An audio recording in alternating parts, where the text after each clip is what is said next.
டிவிகேன்றது ஒரு தற்குறித்தனமாக தான் தோன்றித்தனமாக அவங்க வந்து செயல்படுறாங்கிறது எல்லாம் பார்த்துட்டு தான் இருக்கும் சார். ஆயிரக்கணக்கான லட்சக்கணக்கில் தொண்டர்கள் வந்து கூடிட்டு இருக்காங்கிறது தான் தோன்றித்தனம் தற்குறித்தனமா அது எப்படி? அந்த கூட்டம் தான் செயல்படுறாங்க.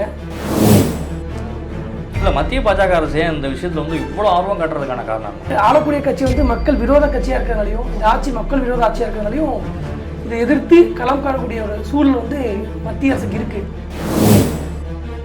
இவருடைய அதிகார போதைக்காகவும் இவருடைய அரசியல் போதைக்காகவும் 41 பேர் இன்னுயிரை தியாகம் செஞ்சிருக்காங்கன்னு சொல்ல முடியும். இல்லை, யாரோட அதிகார போதைங்க? ஆளுங்கட்சியோட அதிகார போதை. இந்த பிரச்சனையை வச்சு திமுகவுக்கு எதிராக எப்படியெல்லாம் அரசியல் பண்ணணுமோ அதை பாஜக செய்யுதா இல்லையா? திமுக வந்து இந்த விஷயத்துல அரசியலே பண்ணணும்னு சொல்றீங்களா? ஆனா நீங்க வந்து ஏன் வந்து ஸ்டாண்ட் அப்பப்போ மாத்திட்டு இருக்கீங்க? நான் திருப்பி சொல்றேன்ல, ஒன்றுபட்ட திராவிட இயக்கங்களும் நக்சல் பாதிகளும் திராவிட இயக்கம் நக்சல் பாதி. ஆமா, கம்யூனிஸ்ட் நக்சல் பாதி. திமுக தலைமையிலான கூட்டணியில இருக்கக்கூடிய அத்துணை அங்கத்தவர்களும் விஜயை எதிர்க்கிறாங்க. ஒன்றுபட்ட திராவிட இயக்கமும் நக்சல் பாதிகளும் விஜய் எதிர்க்கிறனால வலசாயிஸ்தவாதிகளாக நாங்களும் தேசியவாதிகளும் விஜய் ஆதரிக்க தவறு இல்லை. ஓ, திராவிட கழகம் எதிர்த்தா நீங்க ஆதரிப்பீங்க? ஆமா, அது தவறு இல்லை சார்.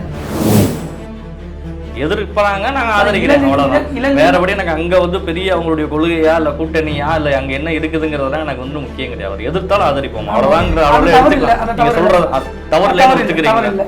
பாஜகவோட வெளிப்படையான ஒரு விஷயத்தையே வந்து நீங்க சொல்லிட்டீங்க. நன்றி. பாரதிய ஜனதா கட்சி வந்து தற்போது வந்து நயினார் நாகேந்திரன் தலைமையில வந்துட்டு நடந்துட்டு இருக்கு. நயினார் நாகேந்திரன் தான் கட்சியினுடைய தலைவர். ஆனா தலைவரா செயல்படுறது அண்ணாமலை தான். அது உங்களுடைய பார்வை. மோட்டோ ஒன்றுதான், பேய்கள் ஆட்சிதான் பின்னத்திலும் சாஸ்திரிகள். பேய் ஆட்சி நடக்குது தமிழக நாங்கள் சொல்லுவோம்.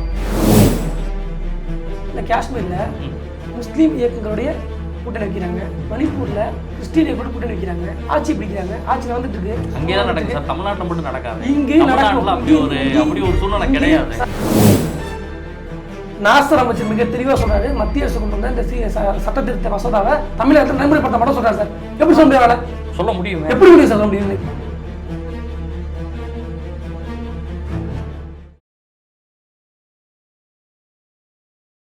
கிளவுட்ஸ் ஆன் வாய்ஸோட ஒரு ஸ்பெஷல் இன்டர்வியூல இன்னைக்கு நம்முடைய சிறப்பு அழைப்பாளராக இந்து எழுச்சி பேரவையினுடைய தலைவராக இருக்கக்கூடிய பல சந்தோஷ்குமார் இணைந்துள்ளார். கேட்பதற்கான கேள்விகள் நிறைய இருக்கின்றன. வருங்கள் நிகழ்ச்சிகள் சொல்லலாம். வணக்கம். வணக்கம். விஜய் கொடுத்த சர்ச்சை வந்து இன்னமும் ஓயலை. கரூரினுடைய மரணங்களை தொடர்ந்து உச்சநீதிமன்றமே இன்னைக்கு வந்து ஒரு கண்டனத்தை வந்துட்டு ரொம்ப தெளிவாகவே பதிவு செஞ்சுருக்காங்க. அரசுக்கு எதிராகவே வந்துட்டு பதிவு வந்து செஞ்சுருக்காங்க. எப்படி பார்க்குறீங்க? நிச்சயமா அவர்களும் தங்களுடைய நிலையை நிரூபிப்பதற்காக உச்சநீதிமன்றம் போயிருக்காங்க. உச்சநீதிமன்றம் அரசை எதிர்த்து கொடுத்துருக்காங்க. மத்திய அரசுடைய நாடாளுமன்ற குழு உறுப்பினர்களும் அழுத்தம் திருத்தமாக அரசின் மீது குற்றச்சாட்டு முன் வச்சிருக்காங்க. எனவே இது அரசுடைய கையலாக தரத்தை நம்மளால் பார்க்க முடியுது. இரு பக்கமும் குற்றம் இருந்தாலும் கூட அரசுக்கு எதிரான தீர்க்கமான முடிவை உச்சநீதிமன்றம் தெரியப்படுத்திருக்கு. அது வரவேற்கின்றோம். இல்லை, மத்திய பாஜக அரசே இந்த விஷயத்தில் வந்து இவ்வளோ ஆர்வம் காட்டுறதுக்கான காரணம் என்ன? ஏன்னா ஆளக்கூடிய இதை வச்சு அரசியல் பண்ணலாம் அப்படிங்கிறதுனால பார்க்குறாங்க. இல்லை, ஆளக்கூடிய கட்சி வந்து மக்கள் விரோத கட்சியாக இருக்கிறனாலையும் இந்த ஆட்சி மக்கள் விரோத ஆட்சியாக இருக்கிறனாலையும் இதை எதிர்த்து களம் காணக்கூடிய ஒரு சூழல் வந்து மத்திய அரசுக்கு இருக்கு. ஏன்னா இவருடைய அதிகார போதைக்காகவும் இவருடைய அரசியல் போதைக்காகவும் 41 பேர் இன்னுயிரை தியாகம் செஞ்சிருக்காங்கன்னு சொல்ல முடியும். இல்லை, யாரோட அதிகார போதைங்கிறீங்க? ஆளுங்கட்சியோட அதிகார போதை. ஆளுங்கட்சி நடந்தது விஜயோட கூட்டம். இதில் ஆளுங்கட்சியோட அதிகார போதைனா எந்த அடிப்படையில் சொல்கிறீங்க? எந்த அடிப்படையில் இந்த குற்றச்சாட்டு வைக்கிறீங்க? ஏன்னா நடத்துனது விஜயுடைய கட்சியுடைய நிகழ்ச்சியில் நடந்த ஒரு சம்பவம், 41 பேர் இருந்தது. இதில் ஆளுங்கட்சியுடைய அதிகார போதைக்கும் விஜயோட கூட்டத்துக்கும் என்ன சம்பந்தம் இருக்கு? டிவிகேன்றது ஒரு தற்குறித்தனமாக தான் தோன்றித்தனமாக அவங்க வந்து செயல்படுறாங்கிறது எல்லாம் பார்த்துட்டு தான் இருக்கும். அது அரசுக்கு தாண்டோன்றித்தனம்னா இதுல என்ன இருக்குது? ஒரு அரசியல் கட்சி, அவர் ஒரு பெரிய நடிகர், ஆரம்பிச்சிருக்காங்க. நான் தலைமையை சார், ஆயிரக்கணக்கான லட்சக்கணக்கில் தொண்டர்கள் வந்து கூடிட்டு இருக்காங்க. தாண்டோன்றித்தனம் தற்கூரித்தனம்னா அது எப்படி? அந்த கூட்டம் தான் செயல்படுறாங்க. அந்த செயல்பாடுகளை அரசு உன்னிப்பாக கவனிச்சும் கூட இதை கட்டுப்படுத்துறதுக்கு தவறிச்சு நாங்கள் முன்வைக்க கடன்பட்டுருக்கோம். சார், இது காசு கொடுத்து கூட்டின கூட்டம் கிடையாது. தானா விஜய்க்கு வந்த கூட்டம் தானே? மக்கள் கூட்டம் தானே வந்துச்சாங்க. மக்கள் கூட்டம் தான். கட்சிக்காரங்க மட்டும் தானே? கட்சிக்காரங்க கிடையாது. இல்ல, எல்லாருமே வந்திருக்காங்க. பொதுமக்கள் வந்து எல்லாரும் வந்திருக்காங்க. எல்லாருமே வந்திருக்கும்போது அந்த கட்டுப்பாடை வந்து அதீதமா முன்வைக்கக்கூடிய கடமை வருவாய் கூட்டத்திற்கும் காவல்துறைக்கும் அந்த உள்ள மாவட்ட நிர்வாகத்துக்கும் இருக்கு. அதை தவிர்க்க முடியாது. ஏன்னா நாங்கள் உதாரணமா ஒரு மாநாடோ பொதுக்கூட்டமோ ஒரு பொதுமக்கள் அதிகமாக செய்யக்கூடிய இடத்துல அதீதமான கட்டுப்பாடுகளை விதிக்கக்கூடியது அரசோட கடமை. கட்டுப்பாடை வந்து முறையாக பின்பற்றப்படாட்டி அதை வந்து ரத்து செய்யக்கூடிய கடமை அரசுக்கு இருக்குது. அரசு வந்து இது மாதிரி நடக்கும்னு சொல்லிட்டு இருந்தால் மட்டும் பத்தாது. இதே போல் நாமக்கல்ல முடிச்சுட்டு வரும்போது அங்கேயும் இது மாதிரி அசம்பாவிதம் நடந்து சொல்லப்படுது. ஆமாம், இல்லை அங்கே அந்த ஹாஸ்பிட்டாலிட்டி இருக்குன்னு காமிச்சிருக்காங்களே. ஏடிஜிபி சொல்கிறாரே, ஹாஸ்பிட்டாலிட்டி அங்கே ஆகிடுக்கு, இத்தனைக்கு மேற்பட்டவங்க வந்து அட்மிட் ஆகிருக்காங்க, உயிர் சேதம் இல்லை. ஆனால் இங்கே உயிர் சேதம் இருக்குது. ஆயிடுன்னு சொல்கிறாங்க. அரசு வந்து அதாவது ஓடு மீனோட உருவின் வரும்படி காத்து தான் குக்குன்னு சொல்கிற மாதிரி இது மாதிரி அசம்பாவிதம் நடக்கும் பார்த்துட்டே இருந்தாங்க. அசம்பாவிதம் நடந்துருச்சு, அவங்களுடைய விஷயம் அச்சீவ் ஆயிடுச்சு. 10,000 பேருக்கு தான் அனுமதி கேட்டிருக்காங்க. அந்த இடத்துல 45,000 பேர்கிட்ட கூடியிருக்காங்க. 10,000 பேருக்கு அனுமதி கேட்ட இடத்துல இல்லை அரசாங்கம் ஒரு 10,000 பேருக்கு எவ்வளோ போலீஸ் பாதுகாப்பு கொடுப்பீங்க? அதே தான் வந்து உயர்நீதிமன்றம் சொல்லுது. விஜய் வந்து அது பொதுக்கூட்டம் கிடையாது, மாநாடு போன்ற கூட்டங்கள் வரும். இதை வந்து அவங்க வந்து இல்லை, அந்த அறிக்கையில் எதுலேயுமே வந்துட்டு அவங்க கொடுத்த கம்ப்ளைண்ட் லெட்டர்ஸ் எதுலேயுமே சரி, அவங்க கொடுத்த ஃபைலிங் எதுலேயுமே அதில் மாநாடு போன்ற கூட்டம்னு குறிப்பிடல. 10,000 பேர் தான் கொடுவாங்க. உயர்நீதிமன்றம் கொடுத்திருந்தாங்க. உயர்நீதிமன்றத்தோட அறிக்கை சொல்லி காட்டியிருக்காங்க. உயர்நீதிமன்றத்தில் இவங்க தாக்கல் பண்ண விஷயம் தான் அந்த மாதிரி இருந்துச்சே தவிர உயர்நீதிமன்றத்தோட கருத்துல பதிவு பண்ணல. கருத்தியல்ல இது விஜய் வந்து மாடு போட கூட்டம் மாதிரி தான் செய்யும், அது பொதுக்கூட்டமாக கன்சிடர் பண்ண முடியாது உயர்நீதிமன்றம் சொல்லியிருக்கு. முழுக்க அவருடைய செயல்பாடுகள் மீது குற்றம் சாட்டியிருக்காங்க. அது மாற்று கருத்து இல்லை. நான் திருப்பியும் சொல்லிட்டு டிவி நம்ம வந்து அவங்களுக்கு நியாயப்படுத்த விரும்பலை. அவர் மீது தப்பு இருந்தாலும் கூட அரசு தன்னுடைய நிலையை தவறி வேலை பார்க்குறாங்க நான் கருதுறோம். ஏன்னா 41 பேர் இறந்துருக்காங்க. முழுமையான விசாரணைக்கு தனிக்குழு அமைச்சிருக்காங்க. தனிநபர் நீதிபதி அமைச்சு இந்த விசாரணை போயிட்டு இருந்துச்சு. இப்போ வந்து நீதிமன்றம் தனியாக வந்து ஒரு காவல் அதிகாரியை போட்டு அவங்க வந்து விசாரணையை துவக்கியிருக்காங்க. ஒரு நேர்மையான அதிகாரி தான், அவர் வந்து கரெக்டாக செயல்படக்கூடிய ஒரு அதிகாரி தான். அதனால வந்து கொடுத்திருக்காங்க. விசாரணைகள் எப்படி இருக்குன்றது நமக்கு தெரியும் சார். அது மாநில உட்பட்டு தான் இருக்கும். இன்னொரு கேள்வி என்னன்னா, தவறு நடந்துருச்சு, சமூக விதங்கள் எல்லாம் வந்து விஜய் அதாவது அரசாங்கம் எதிர்த்து பேசிட்டு இருக்காங்க. இது அந்த கன்சிடர் ஸ்டேஷனுடைய அதாவது அந்த காவல் நிலையத்துடைய அதிகாரியோ மாவட்ட காவல் அதிகாரியோ அந்த டிஎஸ்பியோ யாராவது மாற்றப்பட்டிருக்காங்களா? யாராவது அகற்றி விட்டு புது அதிகாரிகள் நியமிச்சிருக்காங்க? காவல்துறை மூலம் என்ன தப்பு இருக்குன்னு சொல்றீங்க? காவல்துறையில வந்து மாற்றுற அளவுக்கு அங்க என்ன பிரச்சனை நடந்தது? காவல்துறை தடியடி நடத்தினாங்களா, மக்களை விரட்டினாங்களா, இல்ல வேற தடியடி நடத்திருக்காங்க சார். கூட்டம் விஜய் வரக்கூடிய வாகனத்தினுடைய கூட்டத்தை வந்துட்டு கலைக்கிறதுக்காக தான் வந்து சிறிதா நடந்த ஒரு விஷயம் தான். அதுக்கும் இந்த 41 பேர் உயிரிழந்தது எப்படி நீங்க வந்து இன்வால்வ் பண்றீங்க? முழுக்க இந்த விஷயத்துக்கு வந்து அப்ப டிவிக்கு மட்டும் தான் காரணம் சொல்றீங்களா?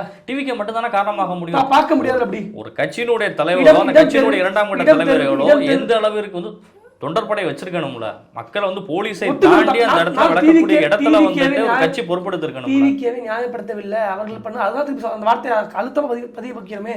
தற்குடித்தனமாக தான்தோழித்தனமாக செயல்படக்கூடிய கூட்டமாக இருக்காங்க. அவங்களுக்கு என்னதான் கேடர்ஸ் இருந்தாலும் கூட அதாவது பூத் கமிட்டி கிளை கமிட்டி போட்டுன்னு சொல்றாங்க சார். கோயம்புத்தூர்ல மாநாடு நடத்தி காமிச்சாங்க.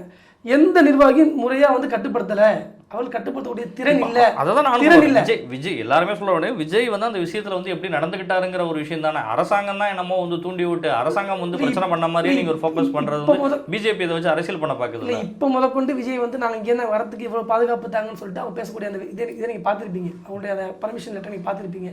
அவர்கள் அரசின் மீது மிகப்பெரிய அச்சத்திற்கு உள்ளாக்கப்பட்டிருக்காங்க. அரசு தொடர்ந்து அரசுக்கு எதிராக பேசக்கூடியவர்களை கட்டுப்படுத்துவதற்கும் அவர்கள் மீது அரசியல் பழிவாங்கும் செயல் நடப்பது வாடிக்கை வச்சிருக்காங்க.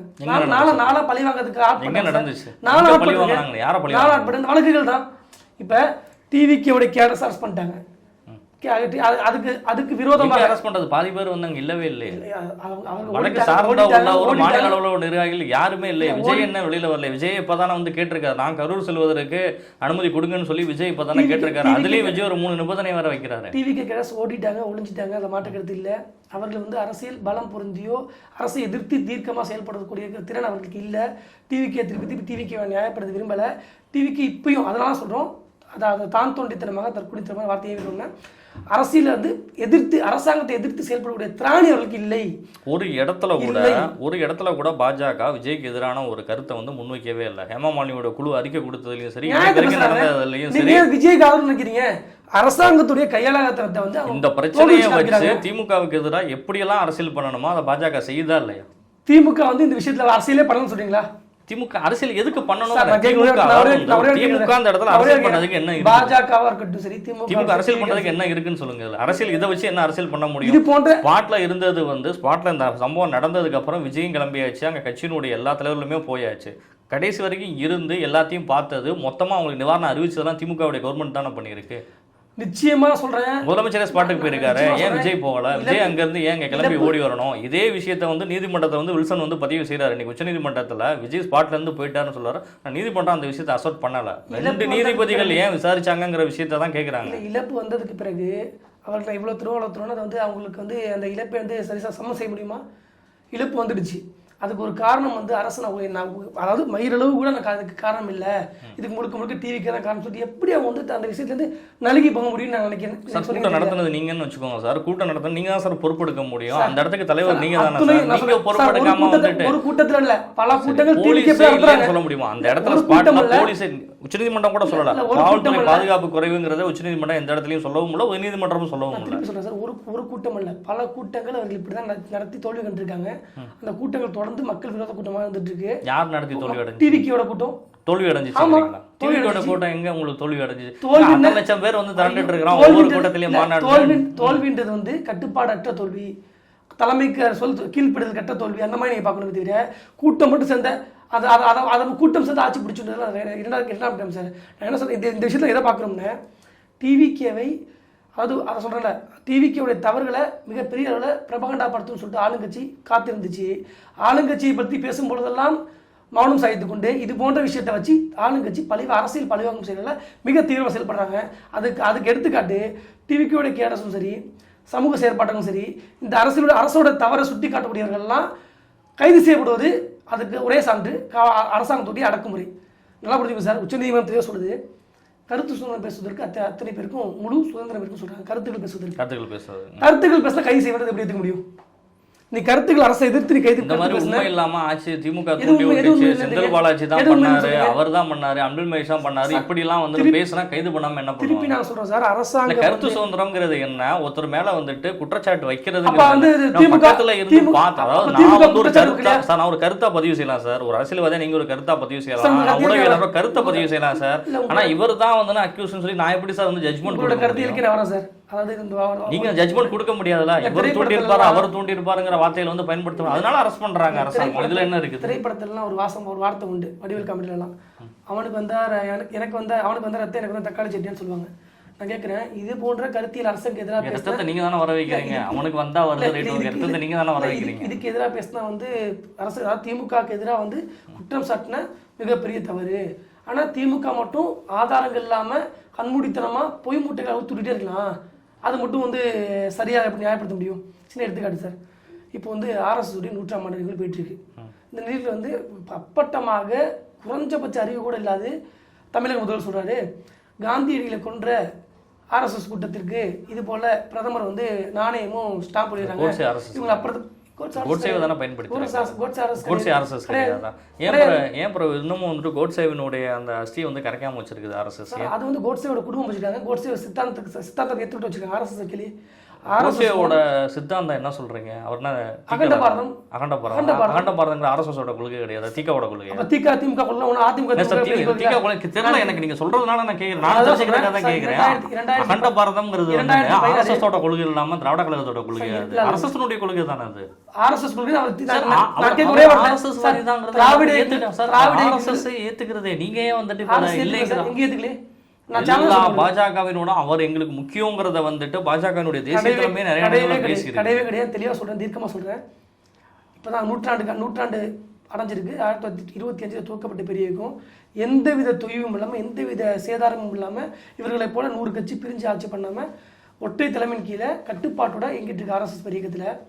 2014 குற்றச்சாட்டை ராகுல் காந்தி முன் வச்சார். இதே குற்றச்சாட்டு முன் வச்சார். 2016 அஃபிடவிட் தாக்கல் பண்ணி மன்னிப்பு கோர்றாரு. நான் சொன்னது தவறு, தப்பு, RSS கோட்ஸுக்கு சம்மந்தம் இல்லைன்றதை ஏற்றுக்கொண்டு யார் மன்னிப்பு கேட்கிறா? ராகுல் வந்து உச்சநீதிமன்றத்தில் மன்னிப்பு கேட்கிறார். இந்த தவறுக்கு RSS வந்து டிஃபமேஷன் ஃபைல் பண்ணாங்க. இந்த முதல்வருக்கு டிஃபமேஷன் ஃபைல் பண்ண முதல்வர் மன்னிப்பு கேட்டு தான் ஆகணும். நான் பேசிய வார்த்தைக்கு தான் மன்னிப்பு கேட்டாரே தவிர்த்து வந்து அந்த இடத்துல அஃபிடவிட் ஃபைல் பண்ணதுல வந்துட்டு அவர் கோட்ஸே பத்தி பேசிய வார்த்தைகளுக்கு தான் கேட்டாரு. RSS இல்லைங்கிறது எந்த இடத்துல ராகுல் காந்தி பதிவு பண்ணல. கோட்ஸே என்ற தனி மனிதன் அது உங்கள்ட்ட ஆதாரம் இருக்கா? கோட்ஸே என்ற தனி மனிதன் வந்து மகாத்மா காந்தியை கொலை பண்ணதுக்கும் RSS பெரிய இயக்கத்துக்கும் எந்த தொடர்பும் இருந்து நிரூபணமாகி அந்த குற்ற வழக்கில் அன்றைய 2ஆம் குருஜி, அதாவது 2ஆம் சர்சங்க சாலக், அதாவது அகில பாரத தலைவர் வந்து 2ஆம் கட்ட தலைவர் வந்து குற்றவாளிகள் காண்பிக்கப்பட்டு விடுவிக்கப்பட்டாங்க. குற்றவாளி வந்து கோட்ஸே தண்டிக்கப்பட்டார், மரணம் விதிக்கப்பட்டுச்சு. குற்றம் முடிஞ்சிருச்சு, அந்த வழக்கு முடிஞ்சிருச்சு. அந்த வழக்குக்கும் RSSக்கும் துளிரும் சம்பந்தம் நடந்து நிரூபணமான பிறகு இன்று வரைக்கும் எந்தவித அடிப்படை ஆதாரம் இல்லாம RSS சித்தாந்தத்தை திமுக ஏத்துக்கல. முதலமைச்சர் ஒரு அறிக்கையை வெளியிடுறாரு. அது வந்து அவங்களுடைய சித்தாந்த ரீதியிலான ஒரு விஷயம் தான். அதை எப்படி நான் வந்து ஒரு பெரிய அளவு விமர்சனத்துக்கு நான் எடுத்துக்க முடியும்? சித்தாந்த ரீதியான ஒரு கருத்துக்களை பதிவு செய்யறாங்க. பெரியார் குறித்து வந்துட்டு பிஜேபி பேசாத பேச்சு அந்த இடத்துல பேசிதான் சார் இருப்போம். அது மாதிரி சித்தாந்த ரீதியான ஒரு பிரச்சனை தானே. பொய் இதையே பரப்புரை வந்து சொல்றேன். பெரிய நான் பூதாகரமா சொல்றது வந்து எடுத்துக்கிறோம். நான் சொல்ற பொய் பரப்புரை சொல்றேன். அடிப்படை அதாவது தேசிய லெவலில் சார் நான் சொல்றேன் சார், இந்த இயக்கம் அதாவது திராவிட இயக்கங்களுக்கும் சரி ஆளுங்கட்சிக்கும் சரி தேச விரோத ஆட்சியும் இந்து விரோத கட்சியும் இங்கே ஆட்சி அமைச்சனால தான் இது போன்ற செயல்களை பார்க்க முடியுது. ஒரே விஷயம் நீங்கள் சொல்கிற விஷயத்துலேருந்தே நான் சொல்கிறேன். நீங்கள் வந்து முதலமைச்சர் அங்கே சொல்லிட்டாரு, அவங்க இவங்கள சொல்லிட்டாங்கன்னு சொல்கிறேன். இதே பாஜக தலைவர்கள்லேயே பாதி பேர் பெரியார் எதிர்க்கிறதுல பாதி பேர் தான் எதிர்க்கிறாங்க. அண்ணாமலை என்னைக்காச்சும் வந்து பெரியாரை பற்றி கலைஞரை பற்றி தப்பாக பேசியிருக்காரா? சார் ஒரு சிலருடைய வே ஆஃப் ஸ்டைல் அப்படி இருக்கும். இதுக்கே வந்து சித்தாந்த ரீதியா நீங்க பேசுறீங்க. சித்தாந்த ரீதியா அவரும் பதில் சொல்றாரு, சித்தாந்த ரீதியா சொல்றாரு. ஒரு கட்சிக்குள்ளே இவ்வளவு முரண்பாடு இருக்கு. உங்க விஷயத்துக்கு வரேன். நீங்க சொன்னீங்க காந்தியை வந்து ஆர்எஸ்எஸ் சித்தாந்தத்துல கொண்டிருப்பாங்கன்னு சொல்லிட்டு கருதுறாங்கன்னு சொல்றீங்களே. அப்பயே வந்து 1962 சீன வாரில் வந்து ஆர்எஸ்எஸ் இயக்கம் பங்கு கொள்ளுது. வாருக்கு களத்தில் நிற்கிறாங்க. 1963 ஜவஹர்லால் நேரு காலத்தில் குடியரசு தின அணிவகுப்பில் ஆர்எஸ்எஸ் கேடஸ் கலந்துக்கிறாங்க. அந்த மாண்பை யார் கொடுத்தது? அன்றைய பாரத பிரதமர் நேருஜி கொடுக்குறேன். தடைக்கு பின்னால். ஆமா, தடைக்கு பின்னால் நடந்தது. தடைக்கு பின்னால் நீ எப்படி பார்க்க முடியும்? ஆர்எஸ் தெரியும் தவறுல உறுதிப்படுத்தி பின்னால் சார் தடை பின்னால் வந்து நடந்த ஒரு விஷயம் அது. அந்த வரலாறு விட்டுருவோம். நம்ம அந்த வரலாறு விட்டுருவோம். முதலமைச்சர் வந்து சொல்லிட்டாரு, ரைட், ஓகே. அடிப்படை அறிவு இல்லைன்னு சொல்றேன் உங்களுக்கு சார். அதே 1977 சுதந்திர தின நிகழ்வுல இந்திரா காந்தி பீரியட்ல சார், இந்திரா காந்தி பீரியட்ல, ராஜீவ் காந்தி பீரியட்ல, காங்கிரஸ் ஆர்எஸ்எஸ் பீரியட்ல ஏத்துக்கிச்சு பீரியட்ல, வாஜ்பாய் பீரியட்ல, இவர் மோடி பீரியட்ல எல்லா பீரியட்லயும் அரசு அணிவகுப்பு நடந்துட்டு இருக்குது. தபால் தலை வெளியிறதெல்லாம் நடந்துட்டு தான் இருக்குது. முதலமைச்சர் சொல்லிட்டாரு, அதுக்கு வந்து ஆர்எஸ்எஸ் வந்து பதில் சொல்லிருச்சு. ஆர்எஸ்எஸ் வந்து பதில் கொடுத்தாச்சு, அவ்வளவுதான் முடிஞ்சிருச்சு. இப்போ நான் அடுத்து உங்கள்கிட்ட என்ன கேட்குறேன்னா, திராவிட கழகம் வந்து ரொம்ப ஸ்ட்ராங்காகவே தான் எதிர்க்குது. விஜயனுடைய வருகையோ அவருடைய அரசியலோ எல்லா விஷயத்திலும் ரொம்ப ஸ்ட்ராங்காகவே தான் திராவிட கழகம் வந்து ஏற்றுட்டு இருக்குது. வந்து திமுகவும் அந்த விஷயத்தில் வந்து எங்கேயுமே ஆதரிக்கல. விஜய் ஆரம்ப காலகட்டத்திலேருந்தே அவர்களும் ஏற்றுக்கல. ஒரு கொள்கை சார்ந்த ஒரு இயக்கம், ஒரு காலத்தில் விஜய் ஆதரித்த ஒரு இயக்கமே வந்துட்டு இன்னைக்கு விஜய்க்கு எதிரான விஷயத்தில் ரொம்ப ஸ்ட்ராங்காகவே தான் நின்றுட்டு இருக்கு. ஆனால் நீங்கள் வந்து ஏன் வந்து ஸ்டாண்ட் அப்பப்போ மாற்றிட்டு இருக்கிறீங்க? இல்லை, நான் திருப்பி சொல்கிறேன்ல, ஒன்றுபட்ட திராவிட இயக்கங்களும் நக்சல் பாரிகளும் திராவிட இயக்கம் நக்சல் பாரி. ஆமா, கம்யூனிசம் நக்சல் பாரிகளை பொறுத்த வரைக்கும் சார் கம்யூனிசம் வேற சார். திராவிட கொள்கைகளை பற்றி பேசியிருக்கேன் நான். திராவிட கட்சிகள், குறிப்பா திராவிடர் கழகம் அந்த விஷயத்துல ஸ்டாண்ட வந்து ரொம்ப ஸ்ட்ராங்காவே தான் இருக்காங்க. திராவிட கழகம் மட்டும் நல்லா புரிஞ்சுக்கங்க சார். திமுக தலைமையிலான கூட்டணியில இருக்கக்கூடிய அத்துணை அங்கத்தவர்களும் விஜயை எதிர்க்கிறாங்க. எது ரீதியாக எதிர்க்கிறாங்கன்னா கொள்கை ரீதியாக எதிர்க்கல. விஜய் இப்படி பண்ணிட்டாரு, அப்படி பண்ணிட்டாரு, அந்த மாதிரி போயிடுச்சு, இந்த மாதிரி போயிடுச்சு, எனக்கு செய்ய தெரியல போல சொல்லிட்டு அவர்கள் வந்து தனிநபர் துதியோடு இருக்கும் பொழுது அரசியல் பழிவாங்கு நிகழ்விற்கு விஜய் ஆட்படுத்தப்படும் போது ஒன்றுபட்ட திராவிட இயக்கமும் நக்சல் பாரிகளும் விஜய் எதிர்க்கிறனால வலதுசாரி சித்தாந்தவாதிகளாக நாங்களும் தேசியவாதிகளும் விஜய் ஆதரிக்கிறது எந்த தவறும் இல்லை. ஓ, திராவிட கழகம் எதிர்த்தா நீங்க ஆதரிப்பீங்க? ஆமா, அது தவறு இல்லை சார். அவர்கள் எந்த இடத்துல அது வந்து நீங்க எது சரி எது தப்புலாம் பார்க்க மாட்டீங்க. திராவிட கழகம் எந்த விஷயத்துல அங்க எதிர்க்குதோ அதை ஃபுல்லா நீங்க வந்து இங்க ஆதரிச்சோங்கிற முடிவுல தான் வந்து பண்ணிட்டு இது எப்படி வந்து ஒரு அரசியல் ஆக முடியும்? பாஜக மாதிரி நீங்க ஒரு கட்சி தேசிய கட்சின்னு சொல்றீங்க, ஆளுங்கட்சியா இருக்கக்கூடிய ஒரு அரசியல் இயக்கம், அவங்க எதுத்தானே ஆதரிப்பண்டா அப்படின்னா அது என்ன அர்த்தம்? எந்த விதமான அரசியல் நோக்கி போகிறது? இல்ல, அரசியல் இதுவே ஒரு தற்கொலைத்தனமான தாண்டோண்டித்தனமான அரசியல் சொல்லி நீங்களே சொல்றீங்க. அதை நீங்களே சொல்லிட்டு அதை நீங்களே அதையே செயல்படுத்துறதா இது வந்து நீ அரசியல் சாணக்கியமா பார்க்கணும். அரசியல் சாணை இது எப்படி அரசியல் சாணக்கியமா பார்க்கணும்? அப்போ வந்து மக்கள் விரோத விஷயத்தை வந்து ஆதரிக்கிறீங்க. பல சூழல்ல ஒரு சில கூட்டணி வந்து மிக வலிமையால அமைஞ்சிருக்கு. கொள்கை விரோதத்தோட கொள்கை வந்து ஒத்த கொள்கை இல்லாம சொல்ல புரிஞ்சுக்கணும். அரசியல் காலகட்டங்களில் அமைக்கக்கூடிய கூட்டணி வந்து கொள்கை சார்ந்த கூட்டணி கிடையாது, வெற்றி தோல்வி நிர்ணயிக்கக்கூடிய கூட்டணி. திமுக இருக்கக்கூடிய கூட்டணி முழுக்க கொள்கை விரோத கூட்டணி தான். ஆனால் அவங்க வந்து அவங்களோட நோக்கம் வந்து இவங்க வந்துடக்கூடாது, அதாவது அதிமுகவோ பாஜகவோ வந்துடக்கூடாது. அதனால ஒன்றா நிற்போம். அப்போ நாங்கள் சொல்கிறோம், திமுகவும் திராவிட இயக்கங்களும் நக்சல் பாரிகளும் வந்து விஜயை காரணம் பண்ணி அழிக்கணும்னு நினைக்கும் பொழுது திராவிட இயக்கங்களை அப்புறப்படுத்துவதற்கு புதுசாக விஷயங்கள் வந்துச்சுன்னா அதை வரவேற்கத்தக்கிறதுக்கு வலதுசாரிகள் தயாராக இருப்பாங்க, தேசியங்கள் தயாராக இருப்பாங்க. மாற்றுக்கிறது இல்லை. அவங்க எதுத்தானே ஆதரிப்பேன், அவ்வளோதான். சிம்பிளா புரிஞ்சுக்கலாம். வேணா இப்போ பெருசாலாம் நீங்க சொல்றதுல விஷயத்துல எடுத்துக்கலாம். எதிர்ப்பாங்க, நாங்க ஆதரிக்கிறேன், அவ்வளோதான். வேறபடி எனக்கு அங்க வந்து பெரிய அவங்களுடைய கொள்கையா இல்ல கூட்டணியா இல்ல அங்க என்ன இருக்குதுங்கிறதெல்லாம் எனக்கு வந்து முக்கியம் கிடையாது. எதிர்த்தாலும் ஆதரிப்போம், அவ்வளவுதாங்கிற அளவுல எடுத்துக்கலாம். நீங்க சொல்றது தவறுல எடுத்துக்கிறீங்க. பாஜகவோட வெளிப்படையான ஒரு விஷயத்தையே வந்து நீங்க சொல்லிட்டீங்க. நன்றி. இலங்கையில கொத்தா வந்து தமிழகம் படுகொலை செய்யப்படுது. படுகொலைக்கு காரணம் யாரை குற்றம் சாட்டுறாங்க? காங்கிரஸ் குற்றம் சாட்டுறாங்க. எல்லாம் புரிஞ்சுக்கணும். அதே காங்கிரஸோட கூட்டணி பேரம் பேசி ஆட்சி அமைப்பதற்கு அமைச்சரவை பேசி அமைச்சரவையில் வாங்கினது திராவிட முன்னேற்ற கழகம். எந்த விதத்திலும் திமுக வந்து எதிர் இருக்கக்கூடிய கூட்டணியை பற்றியோ அந்த கூட்டணி கட்சி தலைவர்களை பற்றியோ அவருடைய கொள்கையை பற்றி விமர்சிப்பதற்கு கூட்டணிக்குள்ளேயே இருந்தா எதிர்த்தாங்க. அந்த கூட்டணி தொடர்ந்துகிட்டே தான் இருந்துச்சு. கூட்டணி தொடர்ந்து கலைஞர் உண்ணாவிரதம் இருந்தாரு, அங்க போராட்டம் நின்னது, அது அடுத்தடுத்து நடந்த விஷயம்லாம் அது நிறைய கண்துடைப்பு, இருக்குது. அது கண்துடைப்பு. அது கண்துடைப்பு நீங்க நான் திருப்பி சொல்றீங்க, சொல்றேன். நீங்க சார், சொல்றீங்க கூட்டணி- கண்துடைப்புன்னு அப்ப வந்து கூட்டணி முக்கியம், மக்கள் கூட்டணியோடு முக்கியம் இல்ல. இருந்தார்கள். ஒரு இன அழிப்பு, ஒரு இன அழிப்பு. கூட்டணியில் இருக்கிறப்பதான் வந்து 2G வழக்கு வந்து பதியப்பட்டது, ஏற்றுக்கொள்ளதான் செஞ்சார்கள். நாங்க நீதிமன்றத்துல போய் குற்றமற்றவர்கள் நிரூபிச்சுட்டு வெளில இதெல்லாம் திருப்பி திருப்பி மத்தவங்க சொல்றோம். மாதிரி கூட்டணி விட்டு வெளியில போயிட்டு நீ எனக்கு அதை பண்ணிட்ட, நான் துரோகம் இல்ல, பண்ணிட்டேன்னு சொல்லிட்டு இதெல்லாம் அவர்கள் இதெல்லாம் போகவே இல்லை. இதெல்லாம் கூட்டணிக்குள்ள இருந்து அவங்க வந்து அதை வந்து ஃபேஸ் பண்ணிக்கிட்டாங்க. இதனால திருப்பி திருப்பி சொல்றோம், திராவிட முன்னேற்ற அவங்க எதிர்த்தாங்கன்னா ஆதரிக்கிறேங்கிற இந்த ஒரு கான்செப்ட் அவங்க எடுக்கல. திராவிட முன்னேற்ற கழகம் போன்ற அரசியல் போதைக்கு எந்த நிலைக்கும் சொல்லக்கூடிய இயக்கத்தை இந்த உலகத்துல எங்கேயும் நீங்க பார்க்க முடியாது. நான் அழுத்தம் சொல்றேன். நீங்க சொல்ற இதே அரசியல் விஷயத்தை போதைக்கு சார், அரசியல் இதே போதைக்கு விஷயத்தை பாஜக மேல அரசியல் அவங்க அதிகாரத்துக்கு இதே விஷயத்த பாஜக மேல அவங்க சொல்றாங்க, அவ்வளவுதான். அவங்களுக்கு தீர்க்க சார், மக்கள் இந்த அளவுக்கு எங்கேயும் பாதிக்கப்படல. இந்த அளவுக்கு வந்து இவங்க வந்து ஒரு படுபாத செயல் செய்து தான் நாங்கள் வந்து ஆட்சியை கொண்டு போவோம், அடுத்தவங்க இப்படி தான் வந்து குற்றம் சாட்டி கொண்டு போவோம், மனிதர்கள் புனிதர்கள் நாங்கள் தான் அளவுக்கு திராவிட முன்னேற்றங்கள் மாதிரி வாக்கிற பேசல.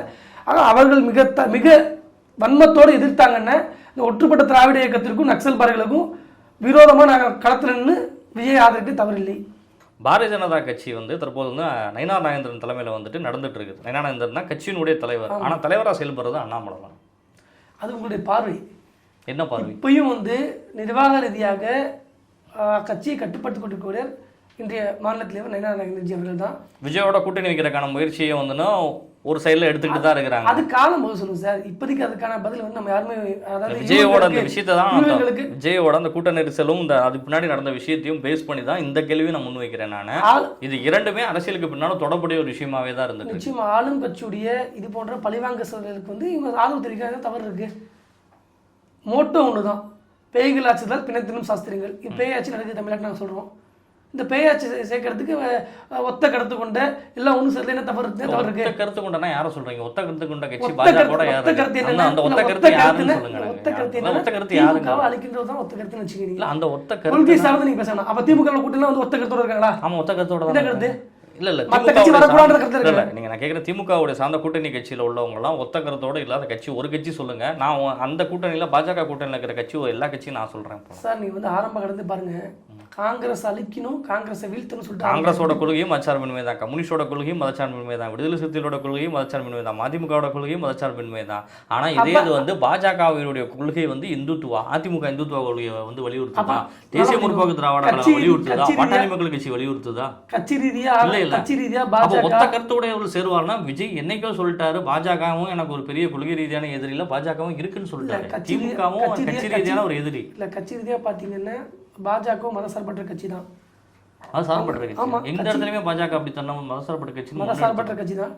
பாஜக சிறுபான்மைகள் பிரிவு இருக்கு, ஆர்எஸ்எஸ்லயும் ராஷ்ட்ரிய முஸ்லீம் மஞ்ச் இருக்கு, ராஷ்ட்ரிய கிறிஸ்டியன் மஞ்ச் இருக்கு. எத்தனை பேர் இருக்காங்க? இருக்காங்க. யாரோ ஒரு 1-2 பேர் வந்துட்டு இருக்கிற ஒரு அமைப்பை வந்து நம்ம தவறா சொல்லலாம். அமைப்பை பத்தி நான் தவறா சொல்லல. 1-2 பேர் வந்துட்டு இருக்கிறத வச்சு வந்து நம்ம அது மதசார்பற்ற கட்சின்னு எப்படி தமிழகத்துல மட்டும் ஆட்சியில விஜய் அதை எப்படி ஏத்துக்கிறவாரு நினைக்கிறேன். விஜய் ஒரு கூட்டணி வைக்கிறதுக்கே வந்து விஜய் வந்து அதை அசெப்ட் பண்ணி 2 பேர் போய் எடப்பாடி அவர்களுடைய கூட்டத்துல போய் கொடியை காட்டிட்ட உடன் வந்து அவங்க எங்களோட வராங்கன்னு சொல்லி காட்டுறதெல்லாம் அதுல கூட வந்து KP ராமலிங்கமும் கூட இருக்காரு. அவர் பாஜகவோட துணைத் தலைவர்.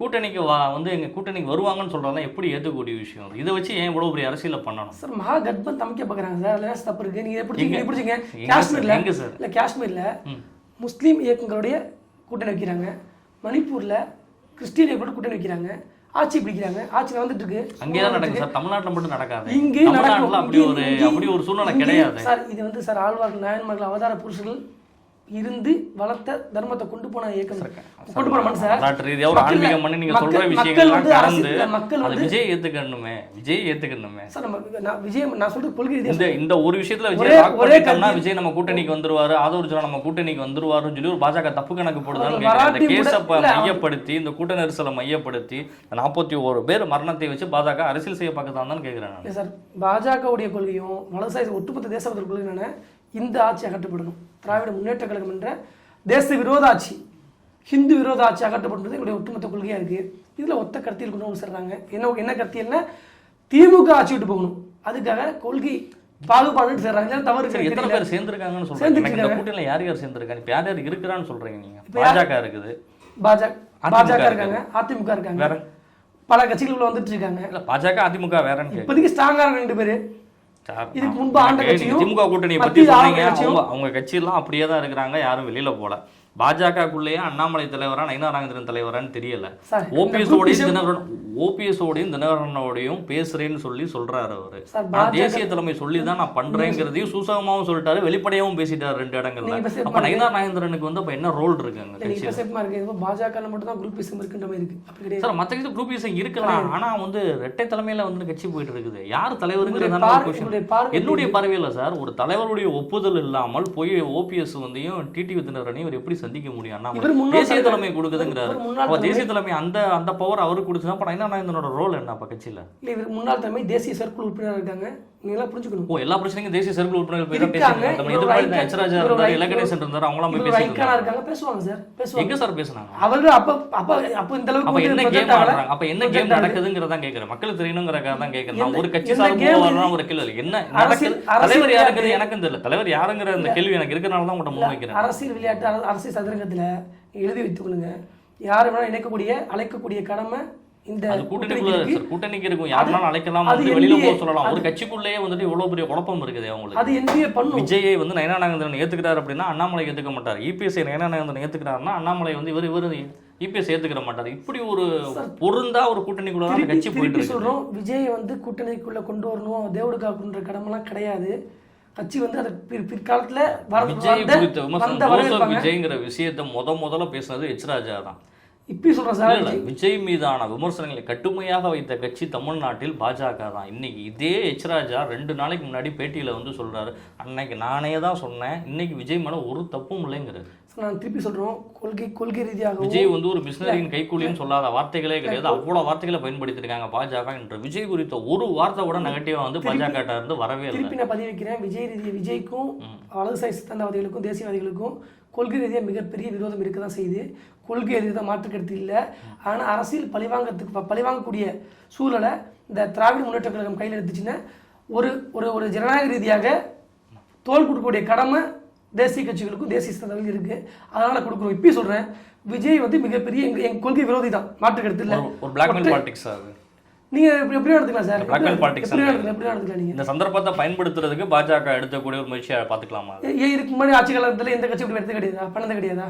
கொள்கைக்கு விரோதமா இருக்கிற கட்சியை கொண்டு வந்து சண்டை வைக்கணும்னு எந்த அரசியல் வாஜ்பாய் காலத்தில் போனது வந்து அன்று வாஜ்பாயோட சித்தாந்தம் வந்து இவங்களுக்கு வந்து ஏற்புடையதா இருந்துச்சு. மோடியோடைய கருத்துக்கள் உங்களுக்கு ஏற்புடையதா இல்லையே. வாஜ்பாய் காலத்துல இவங்க சொல்லக்கூடிய எந்த குற்றங்களும் நடக்கல, இவங்க குற்றம் சாட்டு யாரும் பண்ணல, அதெல்லாம் தவறு சார். நான் சொல்றேன், வாஜ்பாய் காலத்துல என்ன குற்றம் நடந்துச்சுன்னு சொல்றீங்க? நான் சொல்லக்கூடாது இல்ல, சொல்லுங்க. அவரோட குற்றச்சாட்டு சொல்றேன். நீங்க ஒரு ஆர்எஸ்எஸ் வாதியா இருந்துட்டு நீங்க தான் சொல்றீங்க, நீங்க தான் உங்க வாயில இருந்து வந்து சொன்ன குற்றச்சாட்டு சொல்றேன். நானும் தெரிஞ்சுக்கலாம். இவருடைய குற்றச்சாட்டு சொல்றேன், வாஜ்பாயை வந்து ஏதோ ஒரு தோட்டத்துல பூத்த மலர் இவங்க வந்து அது மதவாதிகள் எல்லாமே இருக்காங்கலாம் பேசியிருக்காங்க. வீர சாவர்கர், நீங்க சொல்லக்கூடிய கோட்ஸேவுடைய தலைவராக கருதப்பட்ட வீர சாவர்கரை மிகப்பெரிய கவித்தன்மையில புகழ்ந்து பாடியவர் வாஜ்பாய் அவர்கள், அடல் பிஹாரி அவர்கள். சங்கம் தந்த சிங்கமாக நான் பார்க்குறோம் வாஜ்பாய் அவர்களை.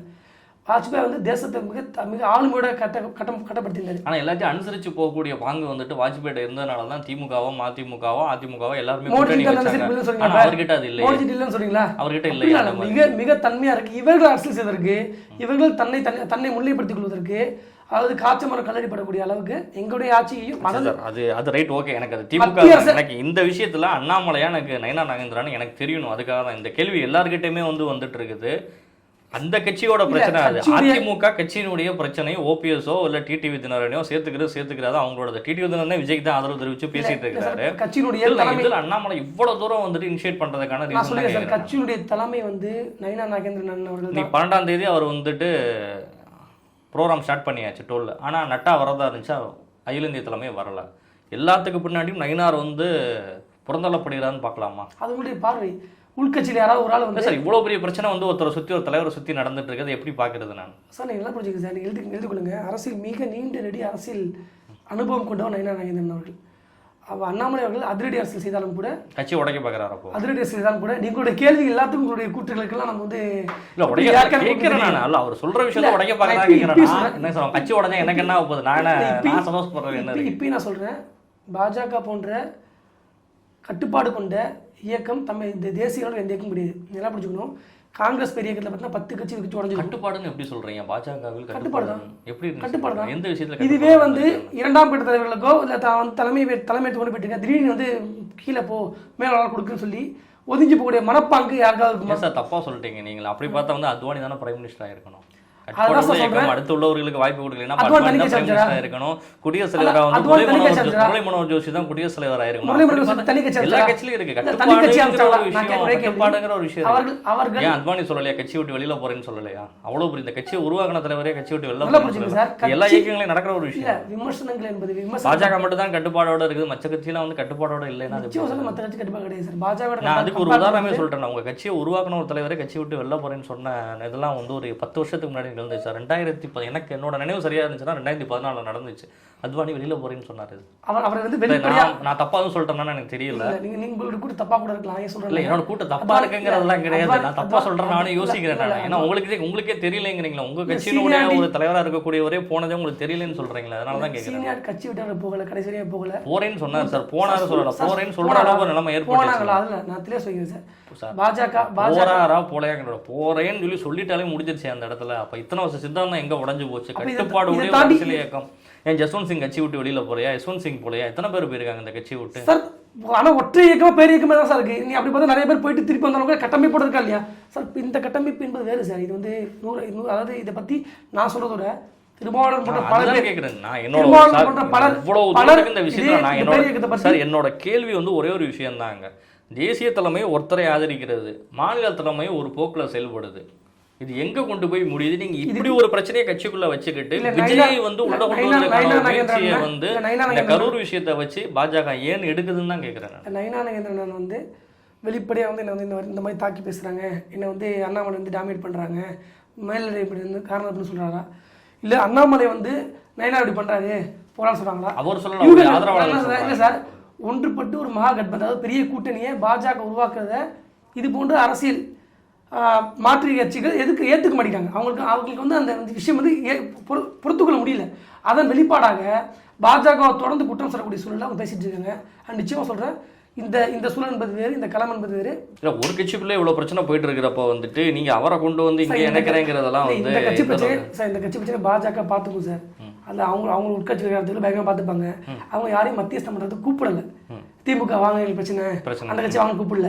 அவர்கள் தேசிய ஜனநாயக கூட்டணிக்குள்ள எடப்பாடியார் அவர்களை முன்னிலைப்படுத்தியதுனால ஜெயிச்சாவோட ஒரே மோட்டிவ்ல பல இயக்கங்களை கூப்பிடுறதுக்கு கடமைப்பட்டிருக்காங்க. அது அண்ணாமலை கூப்பிட்டாலும் சரி, அண்ணாமலை கூப்பிட்டாலும் சரி, அச்சராஜயா கூப்பிட்டாலும் சரி, தமிழிசை கூப்பிட்டாலும் சரி, மிகப்பெரிய கூட்டணி அமைச்சு இந்த மக்கள் விரோத ஆட்சியை அப்புறப்படுத்துறது கிளம்ப தயாராக இருக்காங்க.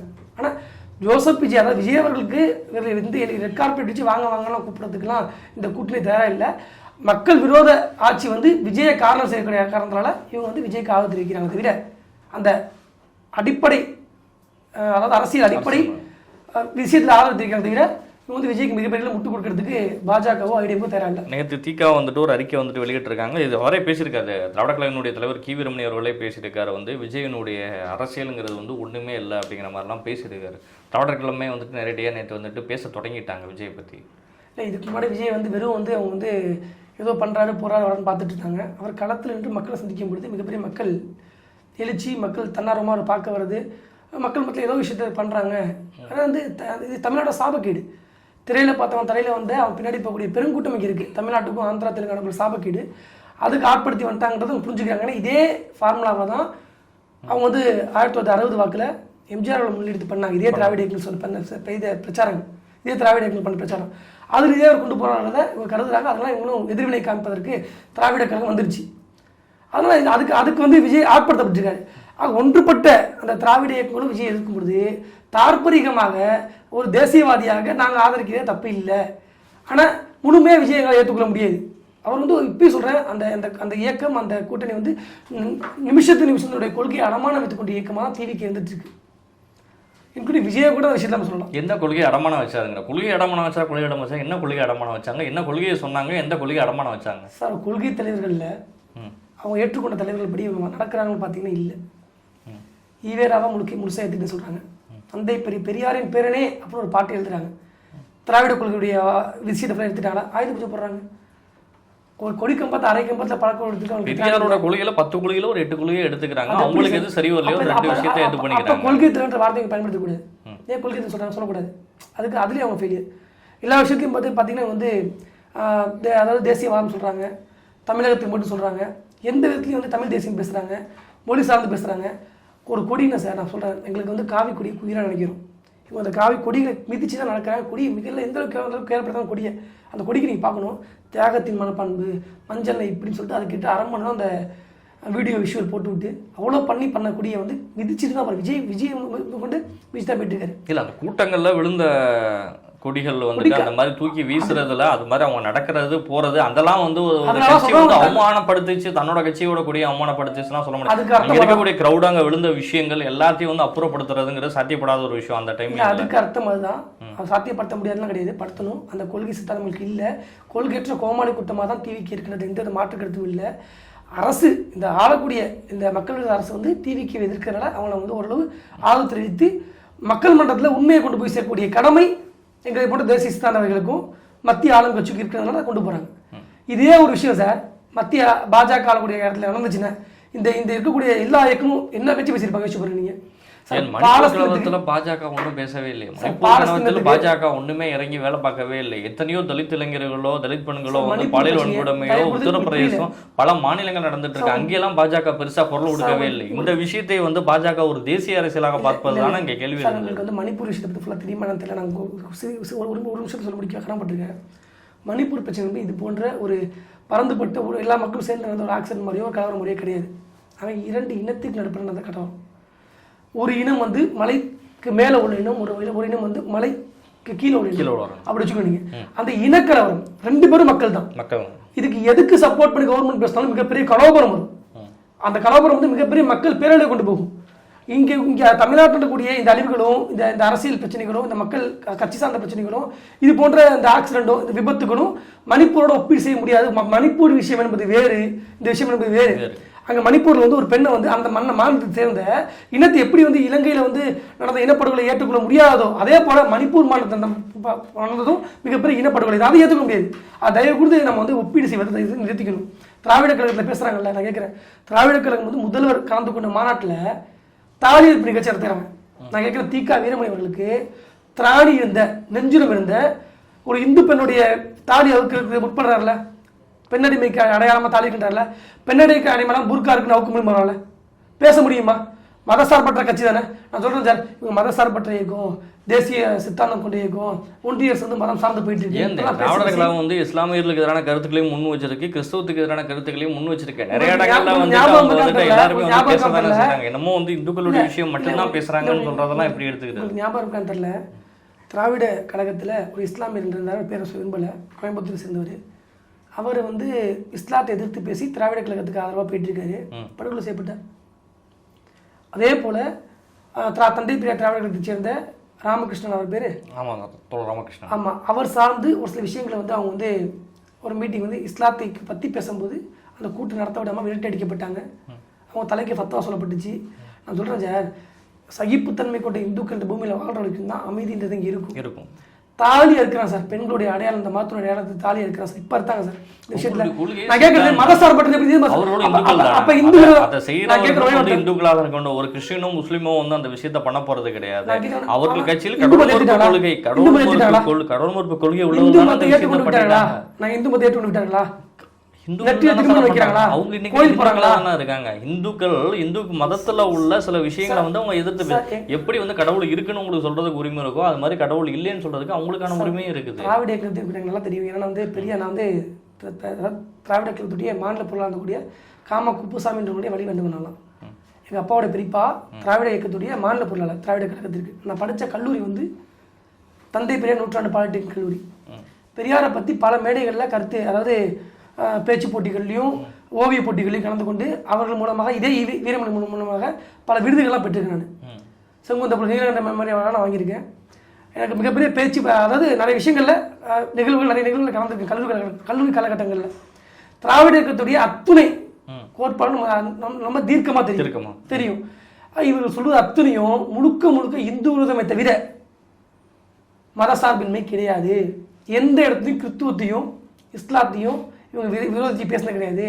பெரியார் ஒரு காலகட்டத்தில் மிக மோசமாக பேசினப்போ கூட அவர் மிகப்பெரிய எதிர்ப்பு வந்ததுனால வாய் மட்டும் போனார். ரங்கராஜ் பாண்டே வந்து வீரமணி ஒரு கேள்வியில் கேட்கும்போது பார்த்தீங்கன்னு வச்சுங்க, அதுக்கே இதை போய் சேர்க்குறீங்கன்னு சொல்லிட்டுலாம் வந்து இவர் வந்து ஜகாவை கிட்ட போனவர் தான் வீரமணி. இஸ்லாத்தை ஒப்பீடு செய்யலை. அப்போ நாங்கள் நினைக்கிறோம், பந்தேஷில் நினைக்கிறோம், அப்போ நாங்கள் மட்டும்தான் மதம், நாங்கள் கும்பிட்டு தான் கடவுள், அவங்களை கடவுளாக கூட கன்சிடர் பண்ண பலருக்கு தீக்கான பிரச்சாரம் பண்ண ஆரம்பிச்சிட்டோம். ஏன்னா இவர்களுக்கு மாற்று மதத்தை பற்றி பேசுவதற்கு திராணி இல்லை, நெஞ்சரும் இல்லை.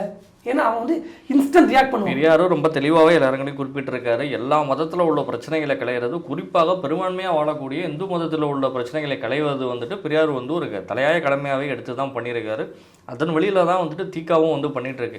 இவர்களை சிறுபான்மையாக்கி அவர்கள் பெரும்பான்மையாக இருக்கும்பொழுது பெரும்பான்மை சமூகத்தில் உள்ள ஒரு பிரச்சனைகளை களைவதற்கான வேலையை வந்து அவங்க சரியாக பண்ணிட்டு இருக்கிறாங்க. உங்களுடைய சித்தாந்த ரீதியாக நீங்கள் கருத்துக்களை முன்வைக்கிறீங்க, கொள்கை ரீதியாக முன்வைக்கிறீங்க, எல்லாமே ஓகே தான். ஆனால் தனிநபர் தாக்குதல் அப்படிங்கிறத சொல்லி பார்த்தா இதெல்லாம் வேணாம். வீரமணியர் குறித்து ஒரு தனிநபருக்கான மத அடையாள தாக்குதல் சரி புரிஞ்சுக்க மாட்டீங்க. தாலி வந்து நாங்கள் வந்து அதாவது ஒரு குறிப்பிட்ட இந்து மதம் படிச்சிருக்காங்க. திரும்ப சொல்ற விஷயம் அந்த விஷயத்துக்குள்ள ரொம்ப நான் டீப்பாக நான் சொல்லலை. அந்த தாலியாக இருக்கக்கூடிய விஷயங்கள் வந்துட்டு தீக்கா நடத்துதுன்னு சொல்றதுல இந்துக்கள் தானே அதை பண்றாங்க. வேற மதத்தை சேர்ந்தவர்கள் வந்து அந்த விஷயத்தை பண்ண இந்த மதத்தை விட்டு வெளியேறுகிறார்கள். இந்த மதத்தினுடைய அடையாளம் எனக்கு வேணாங்கிறது தானே அவங்க வந்து பண்றாங்க. அவங்களுடைய கோட்பாடு கொள்கை ரீதியாக பார்க்குறப்ப சரின்னு தானே படுது. அவங்களுக்கு அது சரின்னு படுது. என்னோட கருத்து கிடையாது, அவங்களுக்கு அது சரின்னு படுது. அவங்க அதை செய்யறாங்க. இந்த பிரச்சாரத்தை மத பிரச்சாரம் எல்லா மதத்திலையும் பிரச்சனை இருக்குல்ல, இந்து மதம் மட்டும் இல்லைல்ல, எல்லா பிரச்சனையுமே தானே கேட்டு அதையும் பட்டியலுக்குன்னு தான் சொல்றோம். நாங்கள் இஸ்லாத்தோட பின்னணி நான் கேட்குறேன் சார். புர்கான் போடுறது வந்து பெண்ணடிமைக்கான அடையாளமாக வந்து பல தேசங்களில் பார்க்கப்பட்டு தடை செய்யப்பட்டிருக்கு. அதை நீங்கள் கொண்டு ஒப்பிட்டு பேச முடியுமா?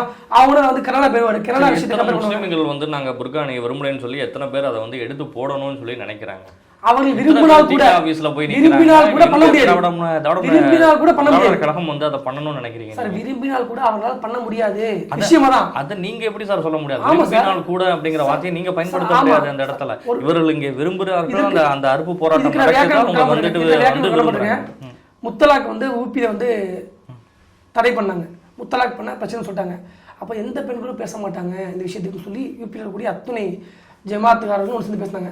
ஆனால் முத்தலாக்கு வந்து இப்போ ஆதரவாக அவ்வளோ முஸ்லீம் பெண்கள் வந்து ரோட்டில் கிளம்ப கண்டாங்களே, அந்த அவங்களுடைய சட்டத்துக்கு சிறிய சட்டத்துக்கு காலத்துல இருந்து போராடினாங்களே. ஆதரவு தெரிவிக்கிறவங்க ஆதரவு தெரிவிச்சு வந்து அந்த வாய்ப்பு இந்த அரசும் இந்த ஆளக்கூடிய அரசும் இந்த அதே மாதிரி தமிழ்நாட்டில் நடக்கல. அதே மாதிரி சூழ்நிலை ஏன் தமிழ்நாட்டில் நடக்கல? அப்ப தமிழ்நாட்டில் உள்ளவங்க அதை ஏத்துக்கலைங்கிறதான வந்து விஷயம். ஏத்துக்கலைங்கிறப்ப வந்துட்டு நீங்க அதை வந்துட்டு வற்புறுத்தி அதை பண்ண பக்கத்து மாநிலத்தில் நடக்குது இங்கேயே நடக்கலைன்னு கேட்டா வந்து என்ன சொல்ல முடியும்? அவங்க தானே அதை விரும்பி செய்யணும். இந்த ஆட்சி அப்படி கொண்டு போறாங்கன்னு சொல்றாங்க. இந்த ஆட்சியெல்லாம் கொண்டு போல சார். அவங்கவுங்க விருப்பப்பட்ட படிதான் வந்து செய்ய முடியும். ஒரு ஆட்சி போய் அடக்குமுறை பண்ணிலாம் வந்து ஒருத்தர் வந்து வெளியில வந்து வரக்கூடாது. தமிழ்நாடு வந்து இந்திய அரசியல் சட்டத்துக்கு உட்பட்ட மாநிலமா வெளிமாநிலமா சார் சொல்லுங்க? தமிழ்நாடு இந்திய அரசியல் சட்டத்துக்கு உட்பட்ட மாநிலம் தான். சிஏஏ கொண்டு வராங்க சார். உங்க வாய்க்காரத்துக்கு நான் வரேன். சிஏஏ கொண்டு வராங்க சார். நாசர் அமைச்சர் மிக தெளிவா சொல்றாரு, மத்திய அரசு கொண்டு வந்த இந்த சட்ட திருத்த மசோதாவை தமிழகத்தில் நடைமுறைப்படுத்த மாட்டோம் சொல்றாரு சார். எப்படி சொல்ல முடியாது? சொல்ல முடியும். எப்படி முடியும் சொல்ல முடியும் நினைக்கிறீங்க? சொல்ல முடியாது. பாராளுமன்றத்திலே அதான் சொல்லியிருக்காங்க. இங்கேயும் வந்துட்டு அசம்பிளில அதான் பேசிட்டு இருக்காங்க. அவங்க சட்டத்திற்கு இந்திய நாட்டினுடைய ஜனநாயக முறைப்படி பார்த்தால் ஒரு சட்டத்தை எதிர்ப்பதற்கான முழு உரிமை இந்த நாட்டில் உள்ள பிரஜைகளுக்கு உண்டு.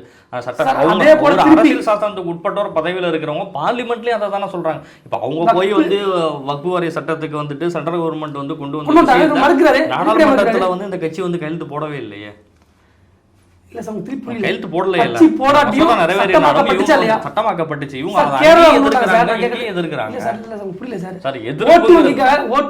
ஒட்டுமொத்த தேசம் கொண்டு வந்த முன்மொழிந்த சட்டத்தை வந்து நான் ஏற்க மாட்டேன்னு ஒரு மாநில நீங்க தான் சொன்னீங்க. ஒரு சட்டத்தை கொண்டு வந்தா அதை வந்து 100% எல்லாரும் வந்து ஏத்துக்கிட்டு அங்க வந்து நடைமுறைப்படுத்துறது கிடையாது. ஒரு 60% ஏத்துக்கிட்டாலே போதுங்கிற அளவுல தான் இருக்குது. இந்த 40% மக்கள் வந்து அதை ஏத்துக்கல. அது ஏத்துக்கிற வரைக்கும் அவங்க வெயிட் பண்றாங்கன்னு சொல்லி எடுத்துக்கலாமே. பாதிக்கப்படக்கூடிய பெரும்பாலான மக்கள் தமிழ்நாட்டில் உள்ள மக்கள் அதை ஏத்துக்கலையே. தமிழ்நாட்டில் உள்ள இஸ்லாமியர்கள் அதை ஏத்துக்கல, அரசாங்கமும் ஏத்துக்கல. வக்ஃபு திருத்த சட்ட மசோதா விஷயத்துல அவங்க ஏத்துக்கலையே. ஏத்துக்கலைங்கிறத ஸ்ட்ராங்கா இருக்கிறாங்க. அதனால அவங்க வந்து ஏத்துக்கலன்னு தேச விரோதம் சார். தேச விரோதமான போக்கு உச்சநீதிமன்றம் திருப்பி நல்லா தலையில பயங்கரமா கூட்ட தான் போகுது. மாட்டுக்கிறது இல்லை. நாசர் அவர்கள் அவர் மக்கள் தேர்ந்தெடுக்கக்கூடிய பிரதிநிதி வந்து மிக வெளிப்படையாக நாங்கள் இந்த வக்ஃபு திருத்த மசோதாவை ஏற்க மாட்டோம், இந்த மாநில அரசு துளியளவு இதை கொண்டு வரான்னு சொல்றதை எந்த விதத்தில் பார்க்க முடியும் தெரியல. நீட்டு எதிர்த்தாங்க. நீட்டு ஏற்றுக்காம இருக்காங்களா? வக்ஃபு ஏற்றுக்கலாம் போறாங்க. ஆனா ஒரு அதாவது ஒரு அரசு அமைச்சர் வந்து மக்கள் பிரதிநிதி வந்து வெளிப்படையா வந்து விரோதிச்சு பேசுவது என்பது உள்ளபடியே தேச விரோதம் தான். இந்த இங்க இருக்கக்கூடிய ஆட்சி தேச விரோத ஆட்சி. எனவே இந்த நிச்சயமா மக்கள் மன்றத்தில் இவர்கள் தோல் இருக்கப்படுவார்கள். இதில் பாதிக்கப்படக்கூடியது பெரும்பான்மை இந்துக்கள் தான். நல்லா புரிஞ்சுக்கணும். திருச்சி மாவட்டம் திருச்செந்தூர் கிராமத்தில் கிட்டத்தட்ட 14 கிராமம் சொத்து வந்து வக்பு எனக்கு சொந்தம் சொன்னிச்சு. நாங்கள் களத்தில் போராட்டம் பண்ணோம். இதை பற்றி நான் வந்து தேசிய மாநாட்டில் பேசி கைது செய்யப்பட்டு சிறைக்கு போனேன். இதே அவதூறு வழக்கில் திருப்பி அந்த இதே வக்போர்டு வந்து நான் எடுக்கலை கையகப்படுத்தலன்னு சொல்லிட்டு போய் சொல்கிறாங்க. வக்புக்கு வந்து ஒரு இதே இல்லாமல் அது வரைமுறை இல்லாமல் இருக்கு. அந்த வரைமுறையை கொண்டு வந்திருக்கு மத்திய அரசு. ஆக இதை வந்து ஏற்கக்கூடிய கடமை யாருக்குன்னு இந்த அரசுக்கு இருக்கு. ஏன்னா இந்த அரசு வந்து இந்திய அரசு உட்பட்டு இருக்கு. இதெல்லாம் கொண்டு வரணும் சார். இதெல்லாம் பண்ணுறது மிகப்பெரிய தப்பு. நிச்சயமா சந்தோஷமா இருக்கணும். உங்களோட நேரங்களை ஒதுக்கி கிளவுட் சவுண்ட் வாய்ஸினுடைய பல்வேறு கேள்விகளுக்கு பதில் தந்தமைக்கு நன்றி. ரொம்ப மகிழ்ச்சி சார். நன்றி.